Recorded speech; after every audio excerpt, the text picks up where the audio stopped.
England have been woeful on the second day at Lords as Pakistan put themselves firmly in the driving seat. And we've got Paul Dennett on the phone, who's an Australian cricket podcaster. Thanks for joining us, Paul. Hey guys, how you going? Yeah, not too bad. Thank you very much for joining us. I take it it's night time for you over there at the moment. Yeah, 7:30 on a Saturday evening over here. Oh, rock and roll, mate. Rock and roll joining us. Thank you very much for doing that. So, what's going wrong for England? I mean, you're going to probably love telling me, but it's not looking good for them, is it? It's not, but I do think that some of the criticism maybe needs to be tempered a little bit with recognising that Pakistan are actually a pretty good side. Their four fast bowlers have substantially better records in first-class cricket than actually the England attack. And they got to bowl on day one in conditions that really suited. And they've had a really good preparation, which is the first time I can think of this in modern times, where a touring side, by playing Ireland in a really tough test match over there, they've turned up battle-hardened and used to English conditions.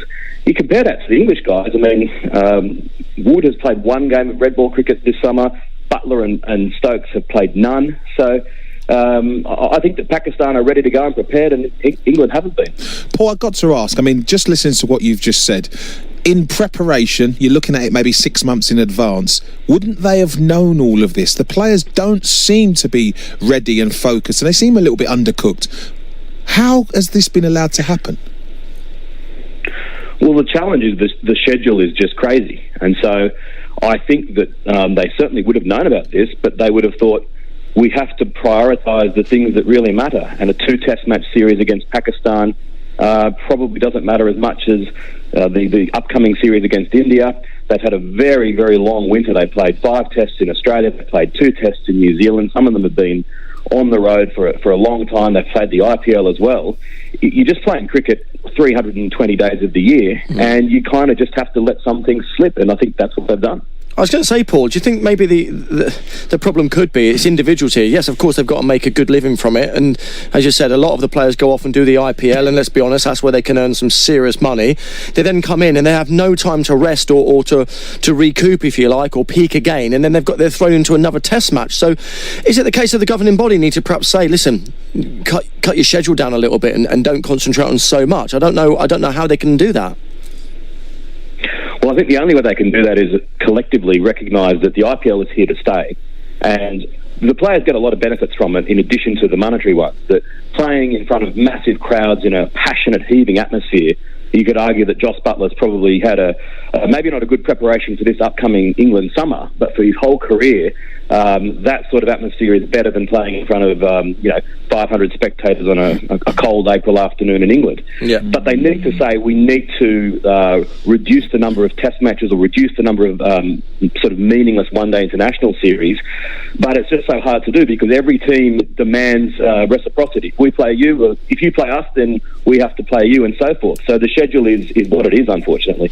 Well, looking at the game and looking at the conditions, and looking at how both teams have dealt with the conditions, I mean, I listened to what you're saying about preparation and stuff, but that wouldn't have helped the shot selection of the England batsmen, would it? No, and look, obviously they deserve some criticism for some of the shots that they played, but equally I hear people saying, well, look, Pakistan really dug in and they showed us the way that it needs to be done.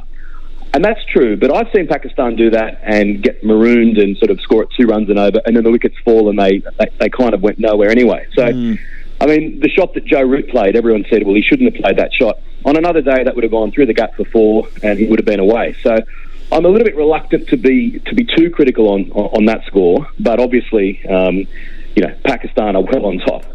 Is it, dare I ask, Paul, is it proper panic stations for England at the moment? Is this a long-term fix or something that can be done overnight?